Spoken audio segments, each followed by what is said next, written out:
محمد كما صليت على سيدنا إبراهيم وعلى آل سيدنا إبراهيم وبارك على سيدنا محمد وعلى آل سيدنا محمد كما باركت على سيدنا إبراهيم وعلى آل سيدنا إبراهيم في العالمين إنك حميد مجيد. Ya Allah, kita berdua kuliah kita pagi ini berkata kepada Allah Subhanahu Wa Taala sambil kita bacakan kita Bismillahirrahmanirrahim. Alhamdulillahirabbil alamin. Arrahmanirrahim. Maliki yaumiddin. Iyyaka na'budu wa iyyaka nasta'in. صراط المستقيم صراط الذين أنعمت عليهم غير المغضوب عليهم ولا الضالين. آمين يا الله. Allah kita sering tutup surat kita apabila ada ketujuan barisan biru Siman Masjid Al-Falah, seterusnya semua yang hadir pada hari ini, kakak-kakak, adik-adik, ibu-ibu yang dikasihi. Assalamualaikum warahmatullahi wabarakatuh. Alhamdulillah, syukur kepada Allah SWT dapat kita jumpa lagi pada hari ini bagi kita kuliah kita dengan tajuk Sirah Nabawiyah, iaitu kita mengupas kitab Syama'il Muhammadiyah yang ditulis oleh Imam At-Tirmizi rahimahullah, dan kita menggunakan kitab yang dicetak oleh Telaga Biru oleh Ustaz Zahazad dan juga tim dia insya-Allah. So ada pun kitab ni bukanlah kitab baru. Ini adalah karangan Imam At-Tirmizi, tapi tak ada gambar, tak ada huraian-huraian hadis tu, tak ada. Dia kitab hadis ya. Kitab tu Syama'il Muhammadiyah yang asal tu hadis-hadis berkaitan dengan fizikal Rasulullah, kehidupan Rasulullah, pakaian dan sebagainya. Alhamdulillah, Telaga Biru telah membuat inisiatif bertahun-tahun, rasanya 7 tahun lebih mereka buat untuk menghasilkan kitab ini yang boleh saya katakan semelengkap dengan gambar, dengan huraian hadis dan sebagainya. So hari ini kita belajar, kita dah habis dah 4 pakaian. So kita bab 9 keadaan hidup Rasulullah SAW, betul? Muka surat 179.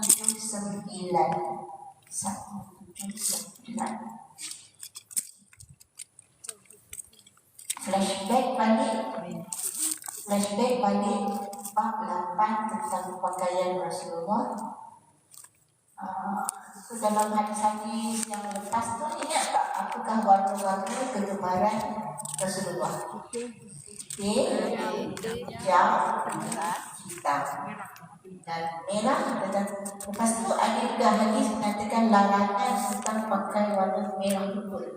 Kalau warna merah tu merah yang campur-campur macam api belajar ke merah hati ke kan. Tapi kemudian dikupas oleh Imam Syafi'i bahawa larangan memakai merah betul, yang merah menyala tu, merupakan bukan larangan haram, tetapi larangan tanzih. Maksudnya kalau pakai makruh. Itu je lah kalau kita nak tahu maknanya yang pakai merah menyala tu Nabi pun sebenarnya pernah pakai juga sesekali, especially kalau nak pergi perang dan sebagainya. Warna merah itu menunjukkan warna berani, warna garang kan. Sebenarnya makruh untuk kita memakai warna merah menyala, makruh ya. Tapi tidaklah haram. So, siapa yang ada baju merah tu tak payahlah perang. Merah menyala ni, yang merah menyala saya ada satu baju merah menyala. Saya baik dah kecil. Baju tu kecil, bukan saya yang besar tak. Baju tu dah kecil. So dah tak pakai dah lah. Cuma makruh lah ya. Kali ini Sebab Nabi sebenarnya pernah juga pakai. Jadi antara warna kegemaran Nabi ialah putih, hijau, hitam, merah.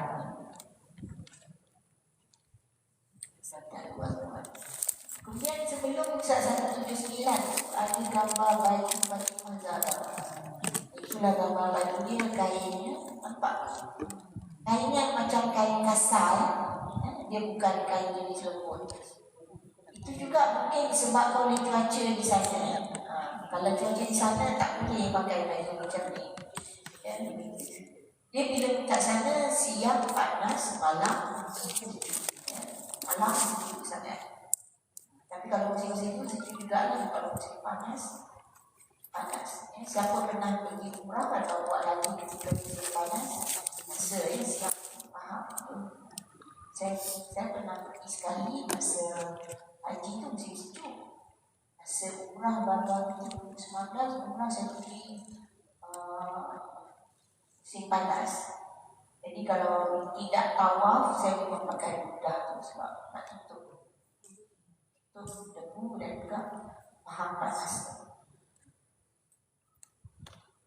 Okey, sebelum kita pergi bab 9, saya ingat saya nak buat satu cara lain yang tentang periwayat hadis, perawi hadis. Okey, sebab hari itu kita kalau kita baca hadis tu, kita tengok siapa dia dan kita pergi buku surat, betul kan? Saya rasa macam pening sikit kot. So kita terus dia pergi pada yang pertama, nanti next kita pergi yang kedua, macam tu je. So buka muka surat 2, muka surat 2, kita pergi profil perawi tu. Ada yang tak datang pun, dia kata pening pun je tak. Sebab Ustazah buka muka surat ni, masuk buka muka surat ni, dia pening je tak.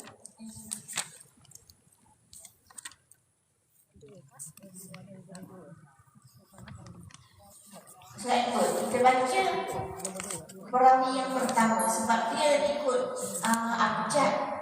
abjadnya. Marilah kita mengenali seorang perawi hadis yang bernama Abdullah bin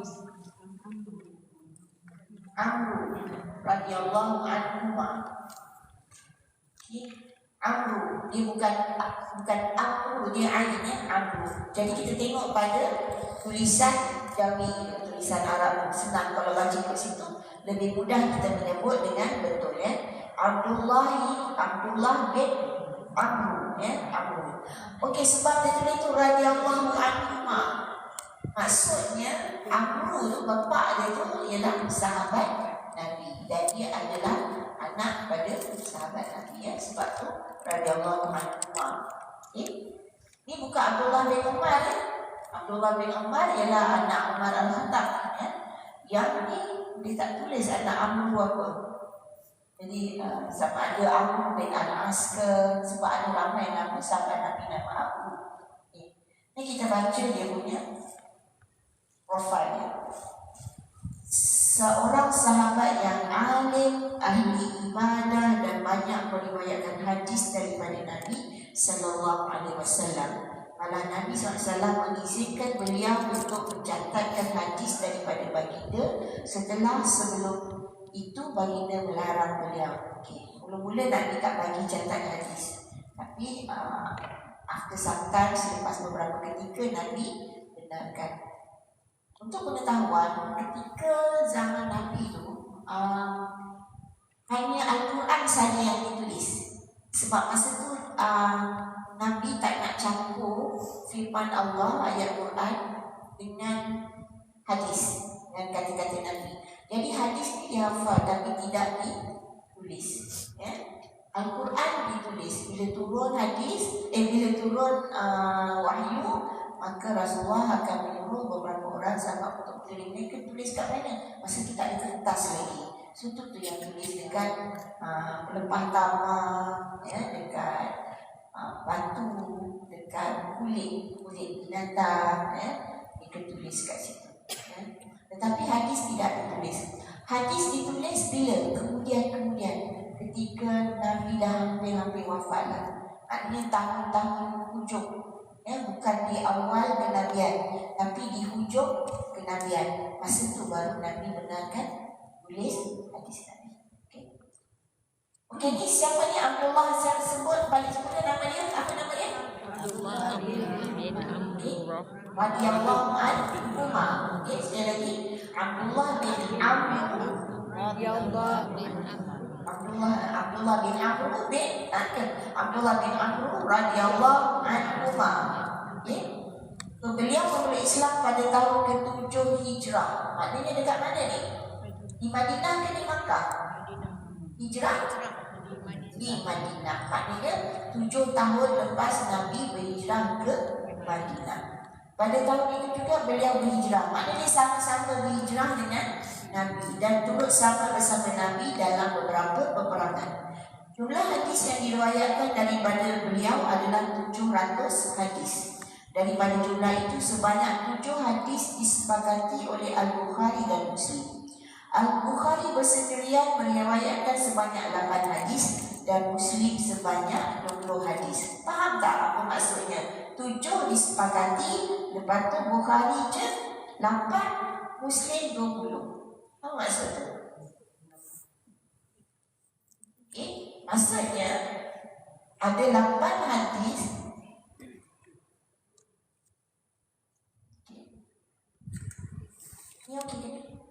Okey, 8 hadis ni diriwayatkan oleh Bukhari dan Muslim sama-sama. Bukhari ada, Muslim pun ada. So ada lagi 8 hadis. 7 ya, ni 7 ya? 7 hadis ni 8 hadis. Bukhari je yang riwayat tapi Muslim tak. Okey, dan 20 lagi diriwayatkan oleh Muslim. Maksudnya daripada 700 hadis yang dia riwayatkan tu 27 sampai 8 betul? 35. Maknanya daripada 700 hadis ni 35 hadis diambil oleh Bukhari dan Muslim ya.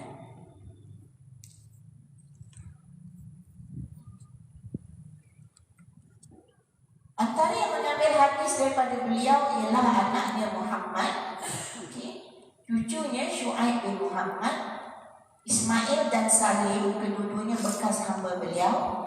Anas bin Malik pun ada ambil hadis daripada beliau. Sedangkan Anas bin Malik ni kebanyakan hadis ni daripada Anas bin Malik. Sebab apa? Anas bin Malik ni merupakan kata anak angkat PA Nabi. Dia daripada kecil ya. Umur Sulaim bagi Anas bin Malik ni untuk berkhidmat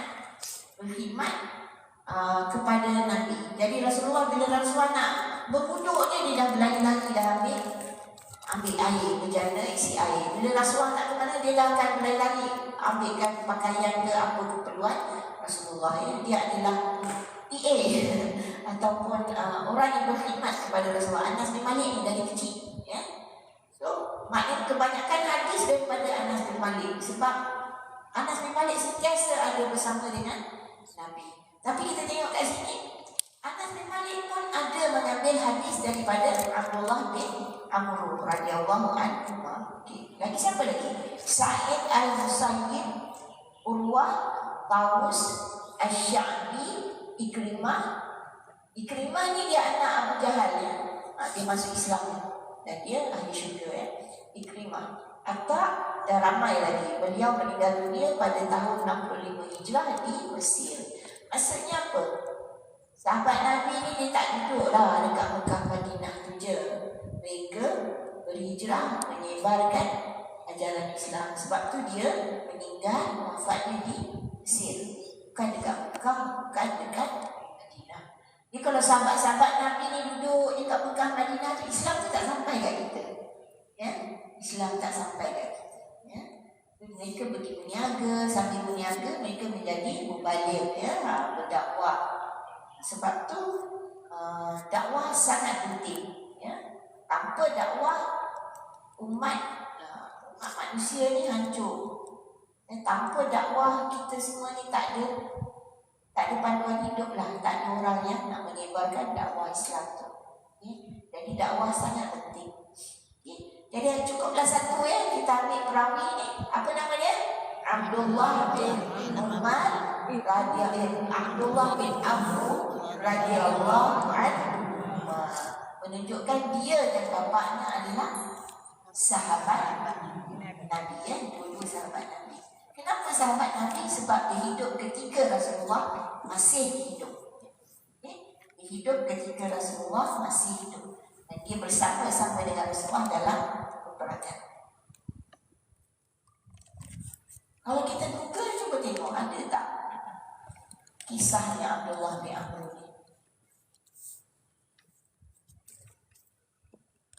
Kadang-kadang dalam Wikipedia apa ada juga.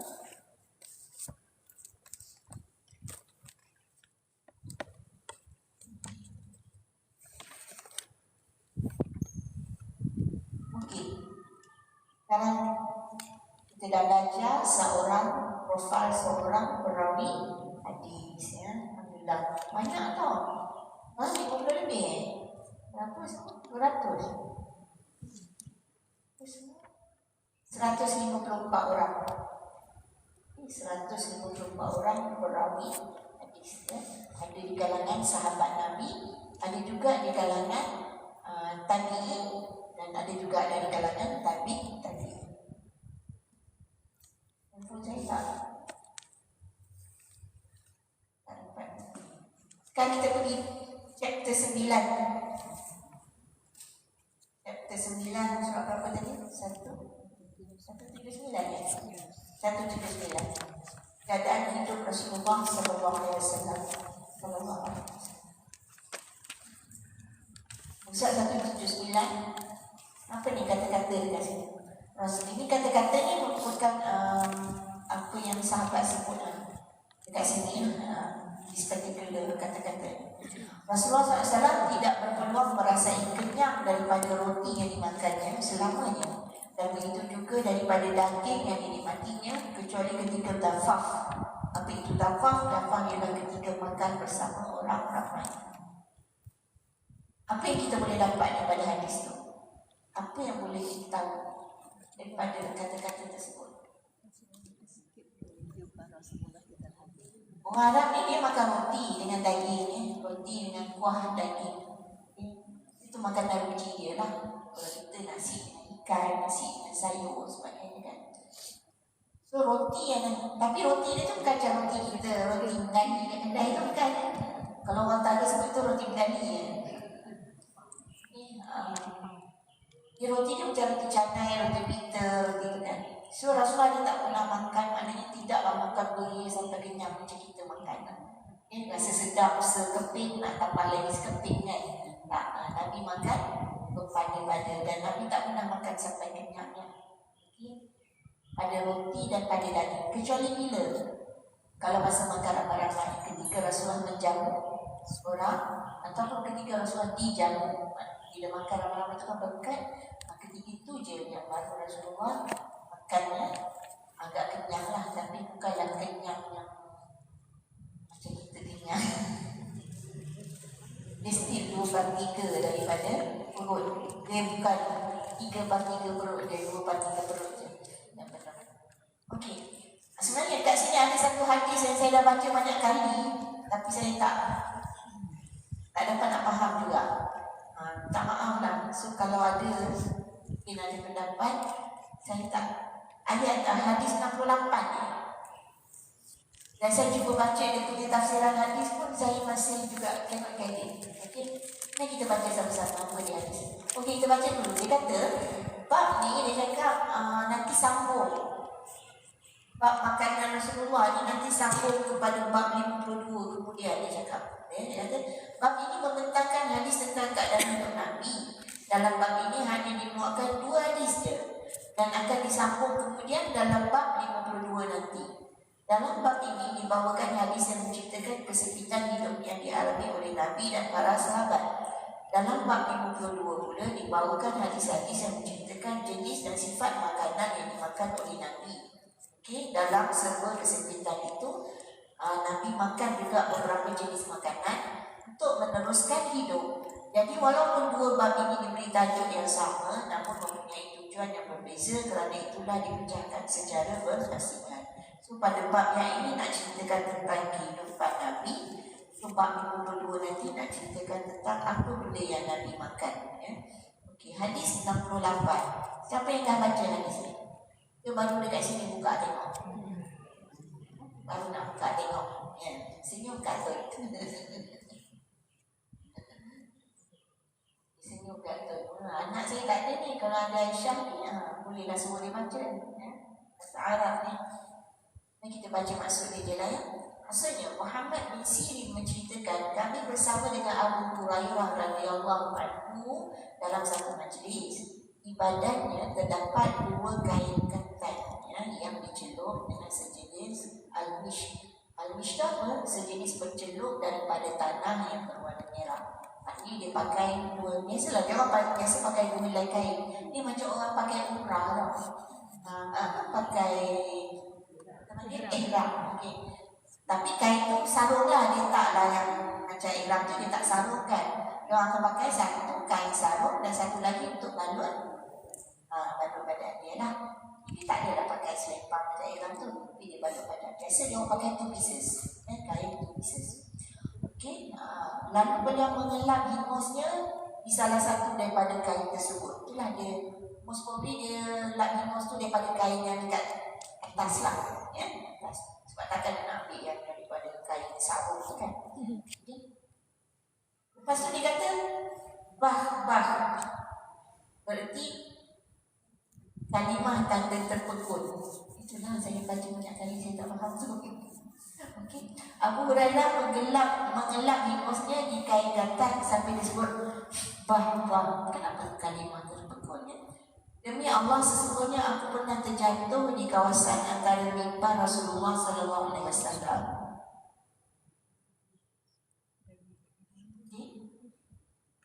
Mimbar Nabi dengan bilik Aisyah tu dekat tau.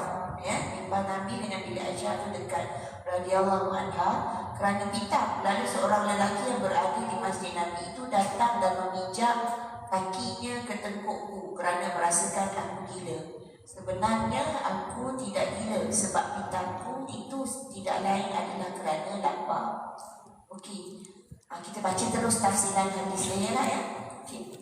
Hadis di atas menggambarkan keadaan kemiskinan dan kesempitan hidup pada zaman Nabi SAW yang bukan sahaja membelenggu Nabi tetapi juga membelenggu para sahabat. Jadi maksudnya ketika itu kehidupan susah itu bukan saja Nabi tetapi ada juga sahabat-sahabat yang susah ya. Kemudian setelah kewafatan baginda, keadaan semakin berubah apabila umat Islam semakin mengecapi kesenangan. Sahabat-sahabat yang dahulu hidup susah pada zaman Nabi dapat merasai perubahan tersebut, termasuklah Abu Hurairah radhiyallahu anhu dalam hadis di atas. Dekat hadis ke atas ni cerita bahawa Abu Hurairah pakai kain tu, lepas tu dia buang hingus, lepas tu dia pitam. Mungkin yang nak diceritakan tentang kemiskinan tu sebab dia pitam, sebab dia lapar. Terlampar, lapar menyebabkan dia pitam. Okey. Tu apa kena mengena dengan yang pijak tekuk tu? Okey. Pijak tekuk tu nanti kita baca lagi ya. Okey. Kain katan ialah kain linen, iaitu kain yang dibuat daripada serat pokok flax. Al-mish ialah sejenis pencelup yang menghasilkan warna merah dan dihasilkan daripada tanah.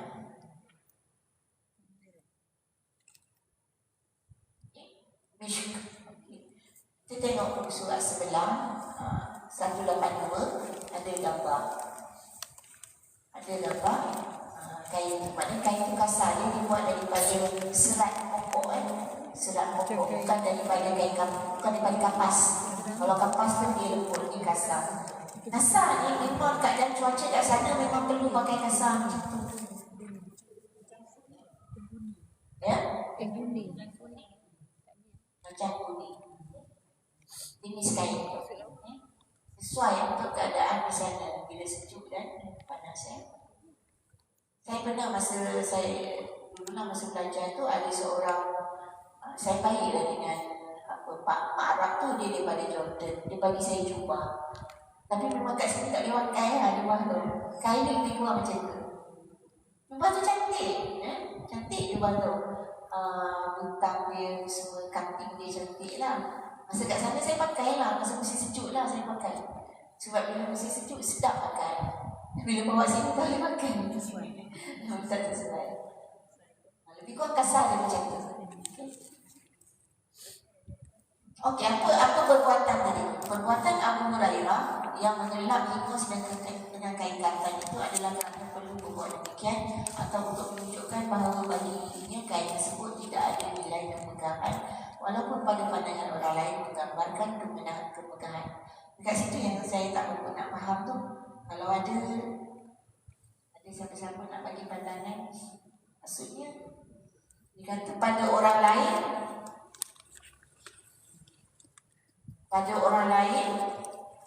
kain tu menggambarkan kemegahan, tetapi pada Abu Hurairah tidak ada nilai kemegahan. Maksudnya mungkin Abu Hurairah pakai dia rasa biasa je. Macam kadang-kadang kita pakai, ni pandangan saya lah, kita pakai katalah kita pakai baju mahal, kain sutera, batik sutera dengan tu mahal kan, yang batik tangan tu tapi dia daripada kain sutera. Saya rasa paling murah tu 300, tapi harga dia lebih mahal bergantung kepada berapa warna yang dicanting dan sebagainya tu. Mau 500, 600, ada sampai 1000 pun ada. Okey.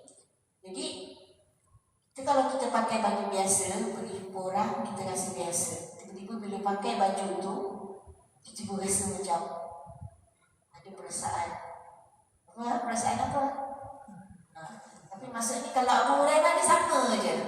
Dia pakai baju yang pada orang rasa macam bagus, tapi dia sama je. Sampai hingga kan baju tu dia boleh buat gelap bos dia. Bayangkan kalau kita pakai kain ni, kalau kita nak buat perbandingan lah, tapi perbandingan ni kata kain sutera tadi kan, kita pakai tudung sutera batik tu katakan, nak kita tak lah kan. Mungkin pada saya lah, mungkin itulah kot maksud dia ya. Jadi Abu Hurairah dia tak sama je. Sebab tu bagi orang yang beriman, dia meletakkan dunia ni bukan di hati, tapi dia letak di tangan. Dia kalau dia letak dunia dekat hati, kalau hilang ke apa ke, dia akan rasa sedih. Ini kalau dia dapat, dia akan rasa terlampau bangga sampai dia rasa dia lah orang yang paling kaya ke, orang yang paling hebat ke ya. So kita letak dunia ni kat mana? Kat tangan. Ada seorang ustaz dia cakap, anggapkan dunia ni macam kita pegang bola. Dia kata, bola tu dah dunia, dia kata. So bila orang tepis jatuh, tak ada apa-apa, tak ada rasa apa-apa. Atau bila kita dapat bola tu, kita pegang, tak ada rasa apa-apa. Okay? Kita kadang-kadang manusia bila bawa kereta kancil, kita rasa kecil. Tapi tiba-tiba bawa kereta BMW, kan? Itu maksudnya dunia ada di hati kita. Ya? Saya nak tahu dunia ni ada di hati kita ke dunia ni ada di tangan? Apa perasaan kita? Perasaan kita bila pakai benda mewah dengan perasaan kita bila pakai benda yang kurang mewah. Ya? Jadi letak dunia di tangan, jangan letak dunia di hati. Ya?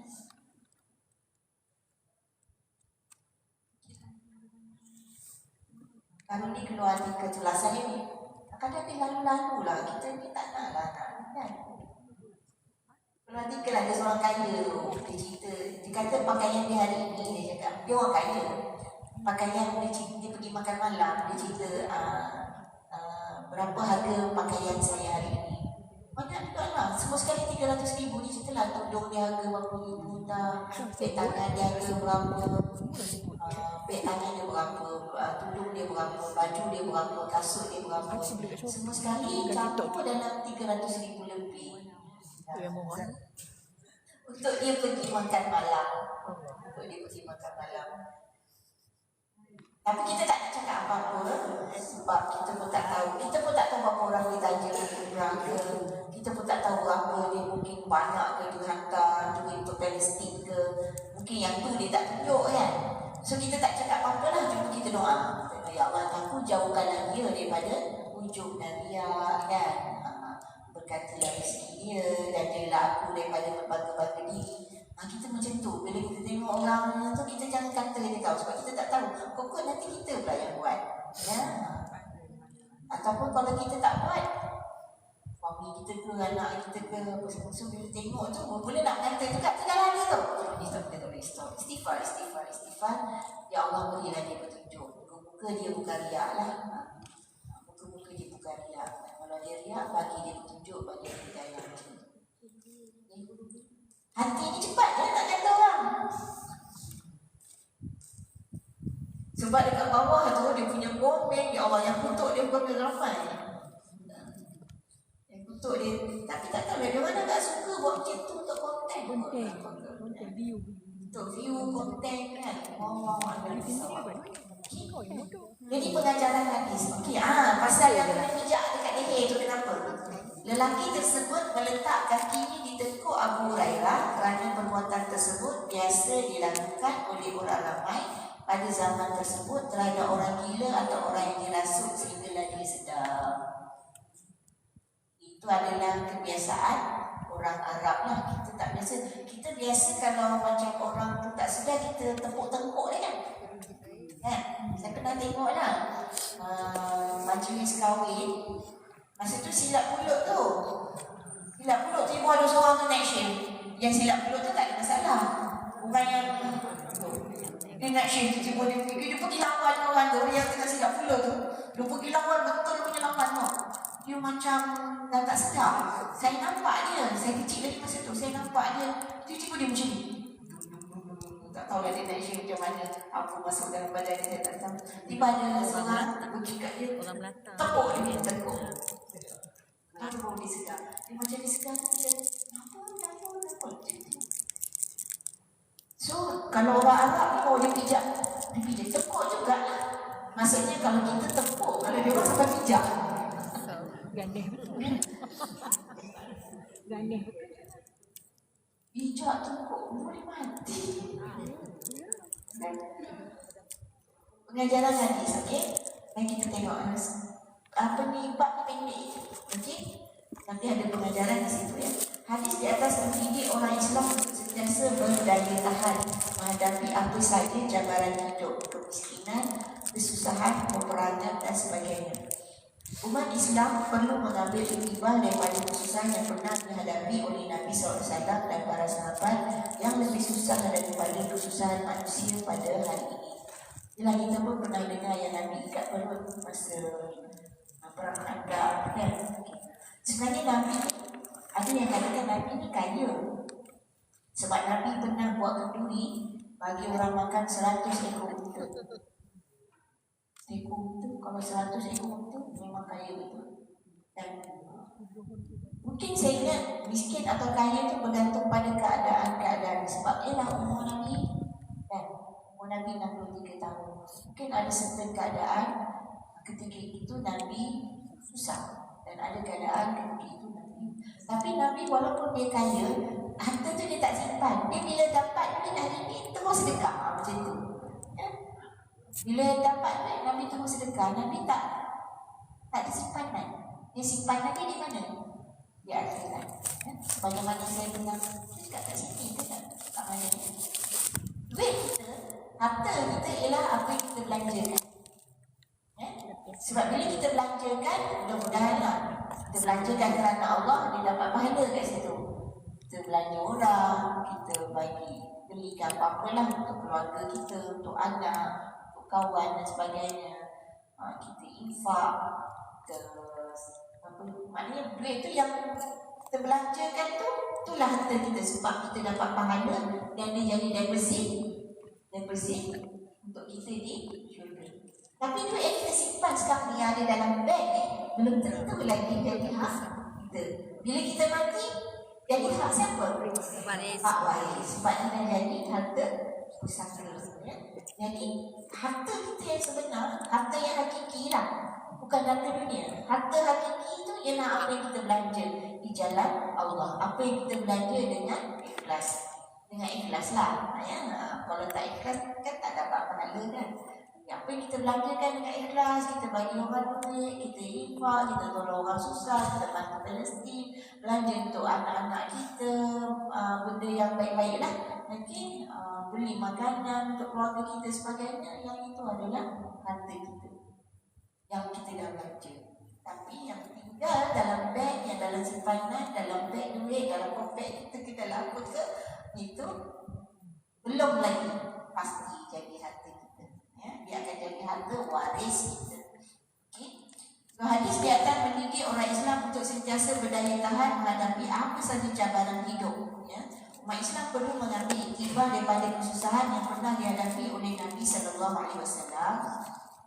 dan para sahabat yang lebih susah daripada kesusahan manusia pada hari ini. Kita dapat melihat kelebihan sahabat bernama Abu Hurairah radhiyallahu anhu. Ketika waktu susah, beliau menzahirkan kesabarannya, tidak pernah mengeluh atau merintih tentang kesusahannya ketika bersama Nabi. Pada waktu senang pula, beliau menzahirkan kesyukurannya kepada Allah dan tidak lupa diri. Okay. Terusnya, hadis 69 yang bermaksud diriwayatkan daripada Malik bin Dinar, beliau berkata, Rasulullah SAW tidak berpeluang merasai kenyang daripada roti yang dimakannya selamanya, dan begitu juga daripada daging yang dinikmatinya, kecuali ketika tafaf. Malik menceritakan lagi, aku bertanya seorang lelaki daripada Arab Badui, apa makna tafaf? Lalu dia menjawab, baginda makan bersama orang ramai. Ketika makan bersama orang ramai, dia baru Nabi makan banyak sikit lah daripada selalu. Kalau selalu Nabi tak makan sampai kenyang. Seperti mana kita tahu sunnah Nabi, makan bila lapar, berhenti sebelum kenyang. Sebenarnya kalau nak sihat macam itulah caranya. Ya, makan bila lapar, berhenti sebelum. Ya. Ui, kalau buffet Ramadan, buffet Ramadan, ya. Banyak berlaku pembaziran di situ. Ya. Hotel tu pun bazir banyak juga, kan? Dia masak banyak-banyak. Dan datang kita balik tu, kita tengok banyak lagi. Tapi orang dah tak ada dah, kan? Mana dia orang letak? Dia orang makanan tak boleh simpan.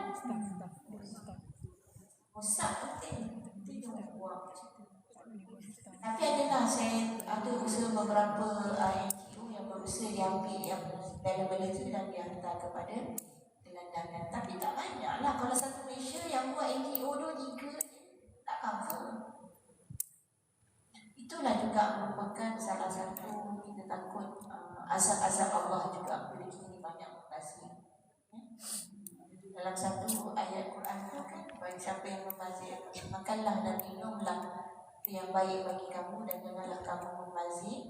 Sekiranya kamu membazir, faqad faz, setelah kamu.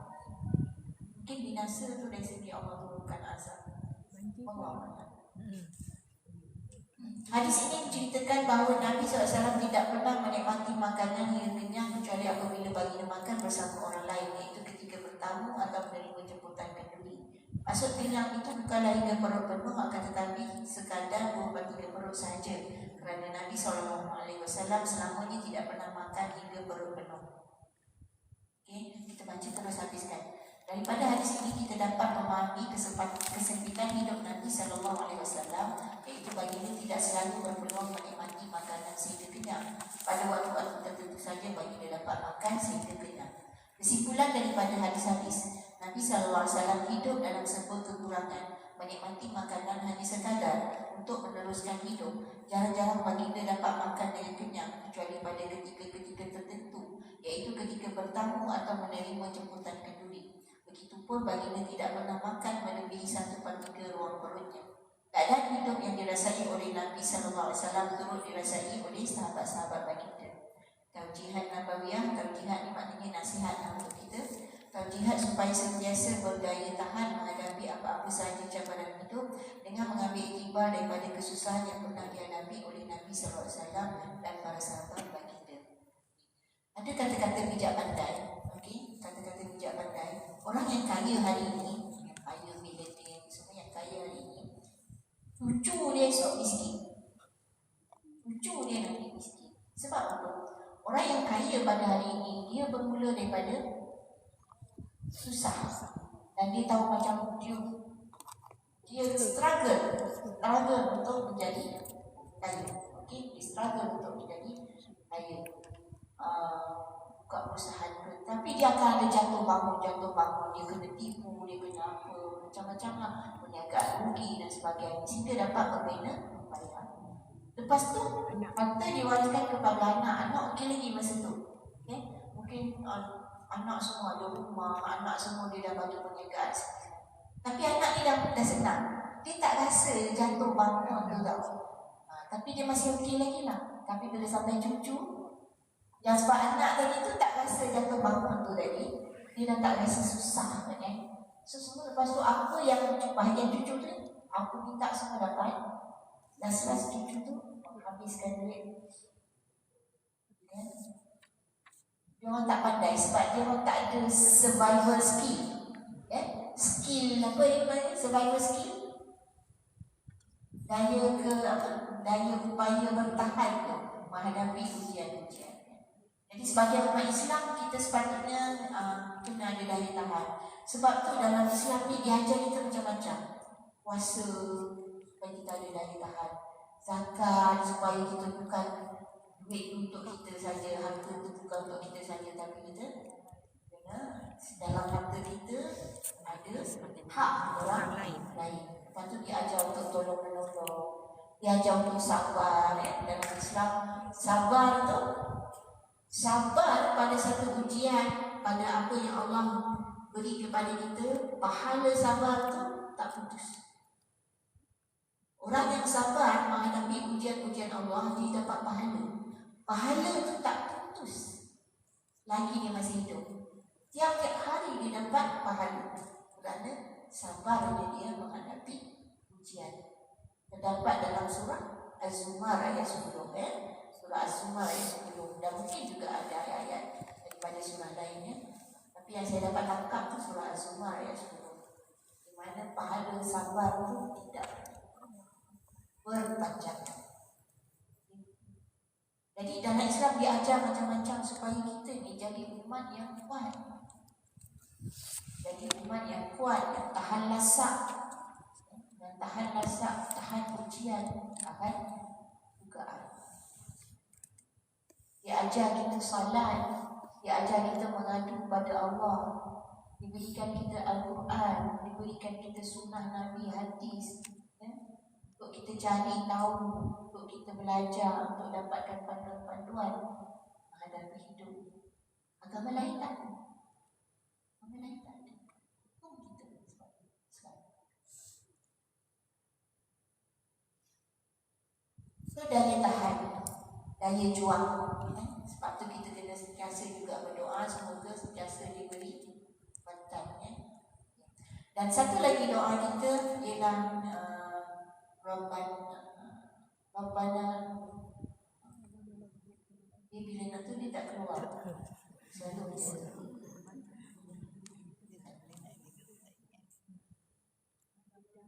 Rabbana la tu'akhizna in nasina aw akhtana. Rabbana wa la tahmil 'alaina isran kama hamaltahu 'alal ladzina min qablina. Rabbana wa la tuhammilna ma la taqata lana bihi.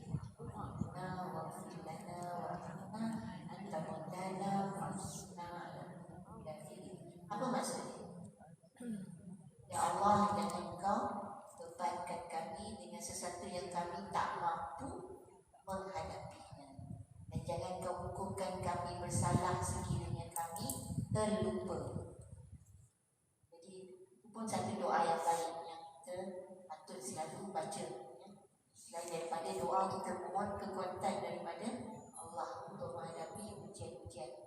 Sebab kalau kita mohon kekuatan, ya Allah, Tuhan berilah aku kekuatan. Kalau kita dah dapat ujian, dah ada ujian, ada musibah ke, ada ujian yang Allah timpakan pada kita, kita doa, ya Allah, berilah aku kekuatan untuk menghadapi ujian ini. Kita bergantung, berharap kepada Allah Subhanahu Wa Taala. Okey. Tapi kalau kita belum ada ujian, belum ada ujian, kita doa yang tadi, Rabbana la tu'akhizna in nasina. Ya Allah, janganlah Engkau uji aku dengan sesuatu yang aku tak mampu menanggung.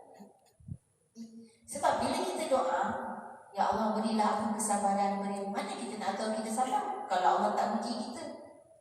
Bila kita kata, ya Allah berilah aku kekuatan, berilah aku kekuatan, kuatkanlah iman aku. Macam mana kita nak tahu iman kita kuat? Macam mana kita nak tahu kita kuat? Kalau Allah tak uji, kalau Allah tak uji. Jadi kadang-kadang doa juga main peranan. Kita doa macam tu memang Allah uji. Sebab kita takkan tahu kita ni kuat, kita takkan tahu kita ni sabar. Kalau tidak ni, dalam surah Al-Ankabut ayat 2 Allah berfirman, apakah kamu mengira kamu akan masuk syurga sedangkan kamu belum di jadi syurga tu Masya Allah, dan jalan syurga tu Masya Allah. Sebab tu nak pergi syurga tu hebat ujian-ujian yang kita kena lalui.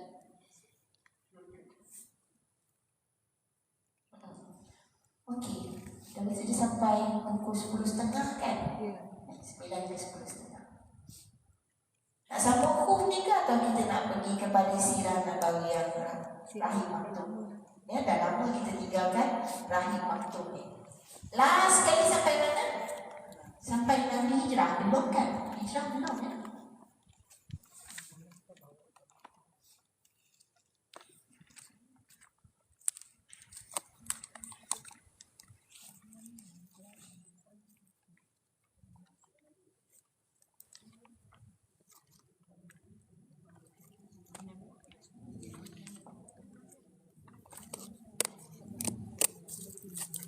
Okey, hari ni saya nak cerita sikit tentang kisah anak-anak Nabi, boleh?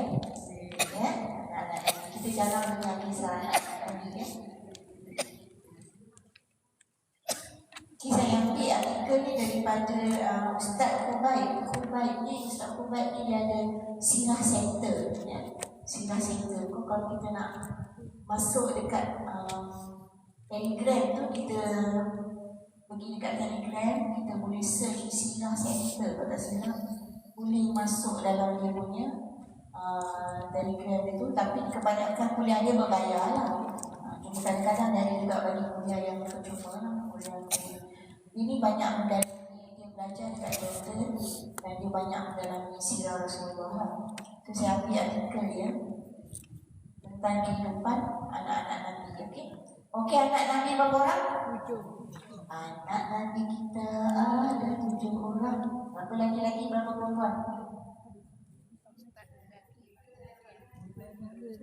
3 laki-laki, 4 perempuan. Lagi Asim, Zainab, lagi kasut dia lagu tu saya tak ingat. So anak Nabi nama dia, anak yang pertama namanya Al-Qasim. Qasim ya. Anak Nabi yang pertama namanya Qasim. Qasim ni lahir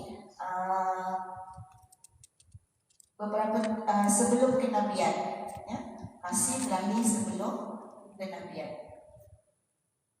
Dan dia wafat, dia macam ni, dia ditulis kat situ.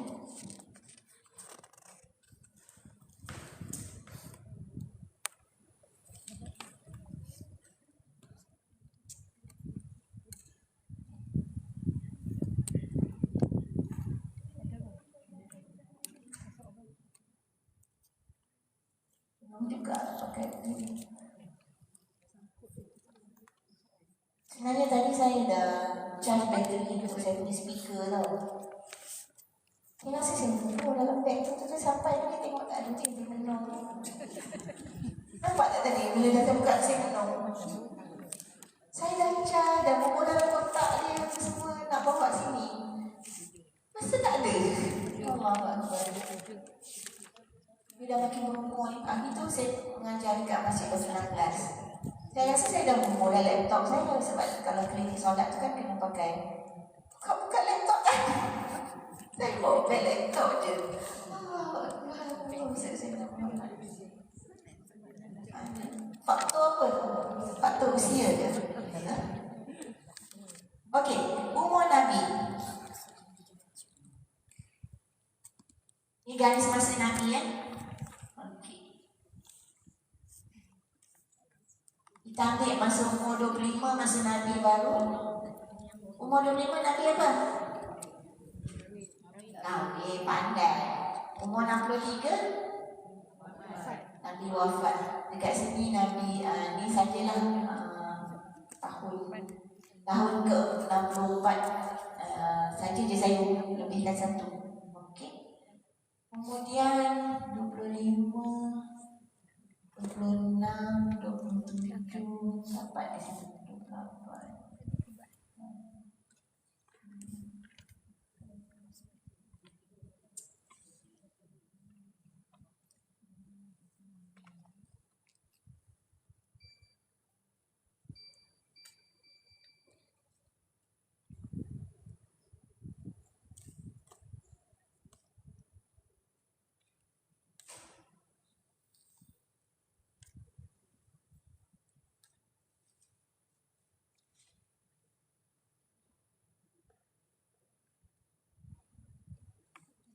Macam tak cukup lah. Tak cukup lah.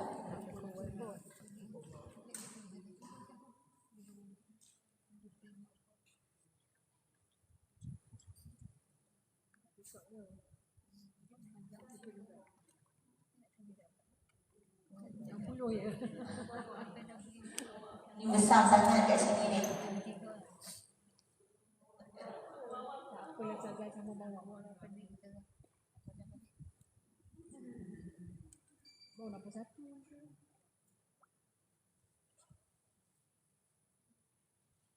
Daripada ujung sini kan.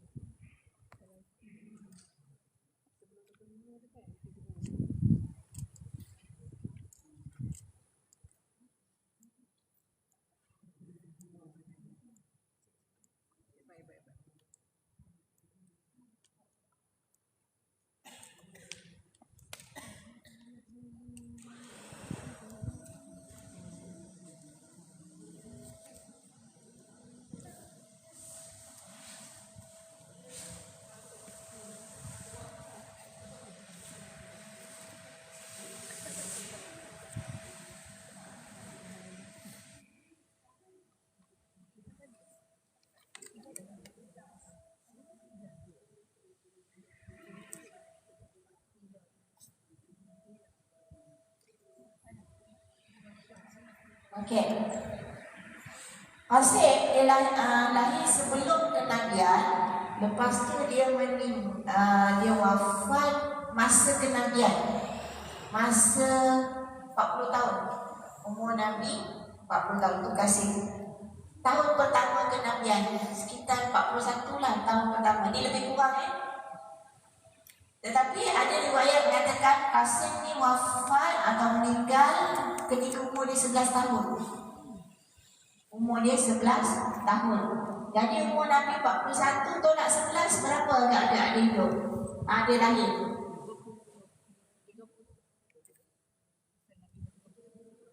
Sinilah. So Rasulullah tahun umur 25, Qasim mungkin lahir sekitar ketika Nabi usia 30 tahun dan dia hidup selama 11 tahun. Lebih kurang maknanya dia hidup sampai remaja, ya. Al-Qasim adalah anak sulung yang dilahirkan Khadijah radhiyallahu anha. Nama beliau telah masuk dalam nama timbangan Rasulullah iaitu Abu sebab tu Nabi dipanggil Abu Al-Qasim, ya. Pernah Nabi dipanggil Abu Qasim sebab anak sulung dia Qasim. Meninggal pada usia remaja. Tak banyak riwayat tentang Qasim, tapi ada satu riwayat menyatakan beliau meninggal ketika baru belajar menunggang kuda. Baru nak belajar menunggang kuda, ada meninggal ketika umur itulah. Al-Qasim juga meninggal dunia sebelum baginda dilantik menjadi seorang nabi pula. Tadi dia kata tahun pertama kenabian. Al-Qasim meninggal dunia sebelum baginda dilantik menjadi seorang nabi. So, maknanya mungkin tahun ke-40, tetapi sebelum dilantik, sebab Nabi masa dapat wahyu tu Ramadan kan. Jadi kemungkinan meninggal sebelum Ramadan, sebelum diangkat menjadi Nabi. So mungkin dalam 10 tahun lagi tu, ya.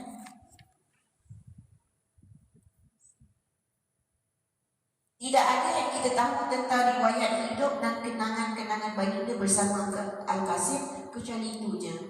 Dia meninggal ketika umur remaja, ketika baru nak belajar menunggang haiwan, menunggang kuda. Tak banyak hadis ke riwayat apa tentang Qasim, tak banyak. Mungkin sebab orang start letak riwayat Nabi ni bila dia dah Nabi telah jadi Nabi umur 40 kan. So tak banyak yang cerita sebelum tu, tak banyak. Okay, kemudian anak yang kedua ialah Zainab. Yang nombor 2 siapa namanya? Zainab. Zainab lahir 10 tahun sebelum kenabian. Ya, Zainab lahir 10 tahun sebelum kenabian. Maknanya kalau dia kata 10 tahun sebelum kenabian, maknanya dekat sini lah kan Zainab. Yang ni Qasim. Yang ni anak nombor 2 Zainab, 10 tahun sebelum kenabian. Jadi kemungkinan Qasim ni, sebab Qasim ni dia tak ada apa, tak ada periwayat, mungkin dia sekitar sini lah lahir sebelum Zainab, antara macam tu lah ya?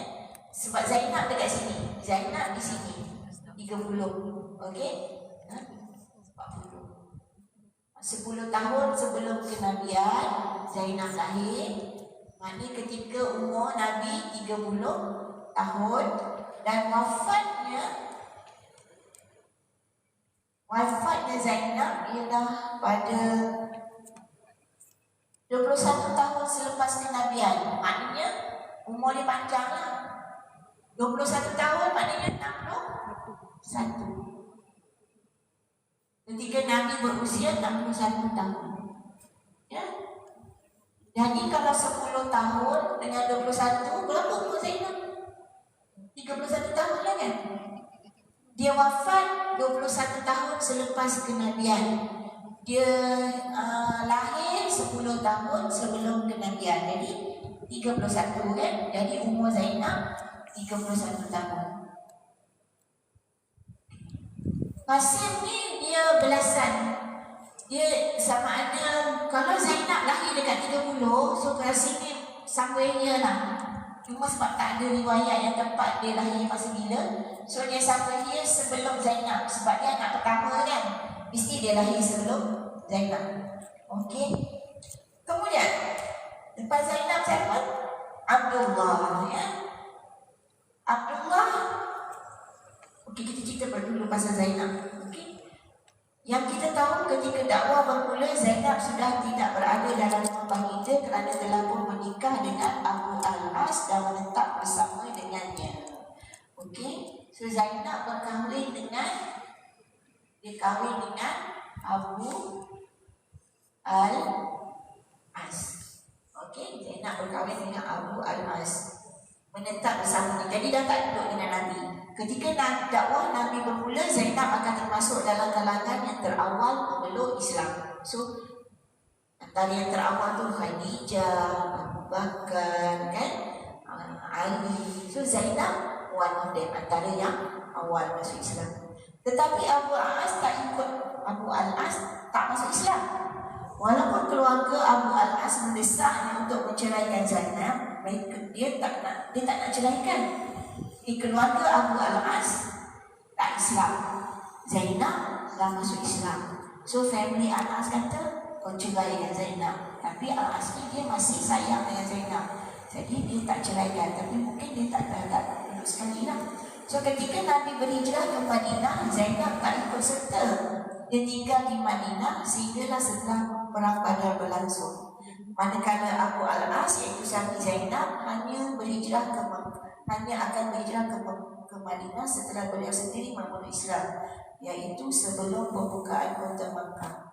Dalam masa 1 tahun Zainab radhiyallahu anha akan meninggal dunia tanpa sempat menyaksikan kota Makkah dibuka oleh baginda. Okey, Nabi pindah masuk hijrah kat mana? Sini ya. Ya. 13 tahun. Okey, ni terima wahyu pertama. Wahyu pertama masuk umur Nabi 40 tahun. Nabi hijrah 13 tahun kan? Dekat Mekah 13 tahun kan? Jadi masa usia Nabi 53 tahun, Nabi hijrah ke Madinah.